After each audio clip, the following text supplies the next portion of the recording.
Friends, स्वागत है आपका आपके अपने लीगल चैनल सोच पर प्रहार में। दोस्तों, आज हम एक बहुत ही कॉमन टॉपिक पर बात करने वाले हैं। ये टॉपिक है legal notice. Actually legal notice एक ऐसी चीज है जिसके बारे में हम सभी को जानकारी होना बहुत जरूरी है, क्योंकि आम जीवन में शायद ही कभी ऐसा हो कि किसी का लीगल नोटिस से पालन ना पड़े। सभी को लीगल नोटिस की जरूरत पड़ सकती है। कभी भी आपके साथ कोई घटना हो जाती है, कोई धोखाधड़ी हो जाती है, या आपका किराएदार आपका जो मकान है या दुकान है उसको खाली करके नहीं जा रहा है, तो ऐसे केस में आपको लीगल नोटिस भेजना पड़ता है। और कई बार ऐसा भी हो सकता है कि कोई दूसरा व्यक्ति आपको लीगल नोटिस भेजे। इसलिए लीगल नोटिस के बारे में जो भी कानूनी प्रावधान है उनके बारे में सबको पता होना बहुत जरूरी है। यानी कि यदि लीगल नोटिस आपके पास आ जाता है तो आपका नेक्स्ट स्टेप क्या होना चाहिए, या यदि लीगल नोटिस आपको किसी को भेजना पड़ता है तो आपको उसमें किन किन बातों को ध्यान में रखना है और कैसे आपको लीगल नोटिस सेंड करना है। तो इन सारी ही बातों की जानकारी आज के इस वीडियो में मैं आपको देने वाला हूँ। पूरी जानकारी के लिए बने रहिएगा मेरे साथ इस वीडियो में। और अगर आप हमारे चैनल पर नए हैं, पहली बार आए हैं, आपने अभी तक हमारे चैनल को सब्सक्राइब नहीं किया है, तो सब्सक्राइब जरूर कर लें और नोटिफिकेशन बेल पर जरूर क्लिक कर लें, ताकि जब भी मैं ऐसी कोई पोस्ट लेके आऊं उसकी जानकारी आपको सबसे पहले मिले। तो चलिए दोस्तों, हम बात करते हैं लीगल नोटिस की। लीगल नोटिस यदि आपको भेजना पड़ जाता है, मान लीजिए कि आपको किसी ने चेक दिया लेकिन वो बाउंस हो गया, जब आपने उससे बात करी तो बात नहीं बन रही है, तो अब सबसे पहला स्टेप क्या होगा कि आप उसको लीगल नोटिस भेजेंगे। इसी तरह से यदि कोई आपका किराएदार है, एग्रीमेंट खत्म हो चुका है, आप उसको खाली करने के लिए कह रहे हैं, वो खाली नहीं कर रहा है, तो ऐसे केस में भी आप उसको लीगल नोटिस भेजेंगे। या और कोई भी मामला हो सकता है जहां पर आपको लीगल नोटिस भेजना पड़े। तो दोस्तों, आपको बता दूं कि जो लीगल नोटिस होता है ये आप किसी वकील के माध्यम से भी भेज सकते हैं, और यदि आपको इसके फॉर्मेट की लीगल जानकारी है, लीगल कानूनों की जानकारी आप रखते हैं, तो आप इसे खुद भी भेज सकते हैं। बस फर्क ये होता है कि जब आप वकील के माध्यम से इसे भेजते हैं तो उसकी बात अलग होती है, थोड़ा सा सामने वाले को प्रभाव पड़ता है कि किसी एडवोकेट के माध्यम से ये आया है, तो एक डर भी सामने वाले को होता है और वो उसको जल्दी ही सॉर्ट आउट करना चाहता है। लीगल नोटिस का मकसद ये होता है कि आपने उसको बता दिया कि वो जो ये काम कर रहा है वो इलीगल है, और वो इतने टाइम के अंदर अंदर इसको रिजॉल्व कर दे, इस प्रॉब्लम को खत्म कर दे, उसका सॉल्यूशन दे दे, अदरवाइज आप उसके खिलाफ एक लीगल एक्शन लेंगे।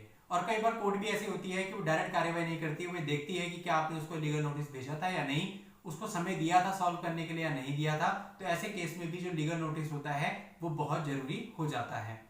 और दोस्तों, दूसरा पहलू ये है कि अगर आपको किसी ने लीगल नोटिस भेज दिया है तो अब आपके पास दो ऑप्शन होते हैं। या तो आप उसके लीगल नोटिस का जवाब अपने नोटिस से दीजिए, और या फिर जो उसने आपसे डिमांड करी अगर आपको लगता है रीजनेबल है तो उस डिमांड को पूरा कर दीजिए। यानी कि आपके पास दो चॉइस होती हैं, या तो आप कोर्ट के बाहर ही उस मामले को निपटा लें, और या फिर आप केस लड़ें। तो यदि आप ऑप्शन ये चूज करते हैं कि आपका गलत एलिगेशन लगाया गया है, तो आपके पास जब वो नोटिस रिसीव होता है तो उसके बाद आप किसी एडवोकेट से मिलिए, और किसी एडवोकेट से मिल करके उस नोटिस का एक अच्छा सा रिप्लाई बना करके सामने वाली पार्टी को दीजिए, ताकि उसको पता चले कि वो गलत एलिगेशन लगा रहा है और आप भी उसके विरुद्ध कार्रवाई कर सकते हैं। तो इसलिए दोस्तों, लीगल नोटिस मिलते ही घबराने की कोई भी जरूरत नहीं है। उसे बहुत ध्यानपूर्वक पढ़िए, देखिए उसमें आपके ऊपर क्या एलिगेशन लगाए गए हैं, आपसे क्या डिमांड की गई है, और उसके अकॉर्डिंग फिर आप उस नोटिस का जवाब दीजिए। यदि आपको लगता है कि जवाब देने से कोई फायदा नहीं है और उसकी सामने वाले की जो डिमांड है वो रीजनेबल है, तो आप उससे बात करके सुलह समझौता करके मामले को निपटाने की कोशिश कीजिए, ताकि अननेसेसरी आप कोर्ट कचहरी के चक्कर में ना पड़े, आपका समय और पैसे दोनों ही बचे। दोस्तों, अब मैं आपको लीगल नोटिस से संबंधित कुछ इंपॉर्टेंट पॉइंट बता देता हूँ। जब भी आप किसी को लीगल नोटिस भेजते हैं तो डायरेक्टली उसे भेजिए जिसको आप संबोधित करना चाहते हैं, यानी जिसको आप वो इन्फॉर्मेशन देना चाहते हैं, डायरेक्टली उसके एड्रेस पर भेजिए, या फिर जहां पर उसका काम हो, कोई बिजनेस हो, वहां पर भी आप भेज सकते हैं। लीगल नोटिस को आपने हमेशा रजिस्टर्ड पोस्ट के माध्यम से ही भेजना है, और उसकी रिसीविंग अपने पास रखनी है, और ऑनलाइन उसका जो ट्रैक रिकॉर्ड होता है वो भी आपको डाउनलोड करके अपने पास रख लेना है, ताकि अगर कल को कोई केस होता है तो वहां पर एज ए प्रूफ आप दिखा सकते हैं कि आपका नोटिस उसको रिसीव हो गया था। इसके साथ साथ दोस्तों, लीगल नोटिस में टाइम दिया जाता है, यानी सामने वाली पार्टी को आपने मान लीजिए 15 दिन का समय दे दिया कि 15 दिन के अंदर अंदर आप इस चीज को कर लीजिए, अदरवाइज मैं आपके खिलाफ कानूनी कार्रवाई करूंगा। कई बार 30 दिन का समय भी दिया जाता है, कई बार 60 दिन का समय भी दिया जाता है। तो ये मामले पर निर्भर करता है कि मामला किस प्रकृति का है और उसके कानून में कितने दिन का समय निर्धारित किया गया है। जब आपको किसी सरकारी विभाग को कोई नोटिस देना होता है, यानी सरकारी विभाग को एज ए पार्टी नोटिस देना होता है, तो वहां पर आप उसे 60 डेज का टाइम देते हैं, 60 दिनों का समय दिया जाता है, क्योंकि सरकारी विभाग में काम बहुत ज्यादा होता है, और इस कारण से वहां पर 60 दिनों का जो समय है वो रीजनेबल माना गया है। अब दोस्तों, बात कर लेते हैं नोटिस के कंटेंट पे। तो नोटिस का कंटेंट बिल्कुल स्पष्ट होना चाहिए, यानी आप जो उसे कहना चाहते हैं वो आपकी पूरी बात सामने वाले को एज इट इज उसी तरह से कन्वे हो जाए। ये ना हो कि नोटिस के माध्यम से जब आपने उस बात को कहा तो उसका अर्थ, उसका मीनिंग चेंज हो जाए। इसलिए आपको बहुत ही स्पष्ट भाषा में अपनी बात कहनी है, और आखिरी में जो उसका कंक्लूजन होता है वो देना है जो कि आप रिलीफ चाहते हैं। और साथ ही साथ आपको उसे बताना है कि यदि इतने दिन के अंदर अंदर वो आवश्यक कार्रवाई नहीं करता है, आवश्यक एक्शन नहीं लेता है, सुलह समझौता नहीं करता है, तो उसके खिलाफ आप किन किन कानूनों के अंतर्गत कार्रवाई करेंगे और उसमें उसको कितनी सजा हो सकती है या क्या दंड उसको दिया जा सकता है, ताकि सामने वाले को एक डर भी रहे।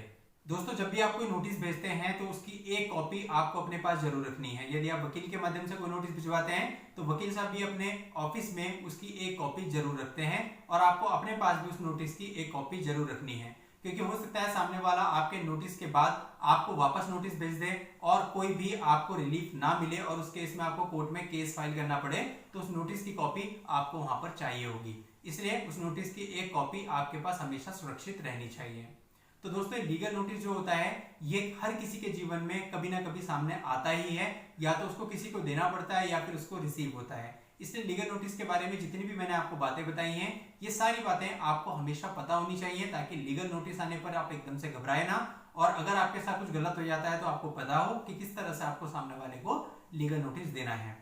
दोस्तों, आप अपनी पर्सनल प्रॉब्लम के लिए भी मुझसे कांटेक्ट कर सकते हैं। इसके लिए आपको इस वीडियो के डिस्क्रिप्शन में व्हाट्सएप नंबर दिया गया है, वहां पर आप अपना अपॉइंटमेंट बुक कर सकते हैं। उसके बाद मेरी टीम आपको पूरा गाइड करेगी। नेक्स्ट वीडियो में नई जानकारी के साथ मैं आपसे फिर मिलूंगा। तब तक के लिए गुड बाय, जय Hind and thank you for watching.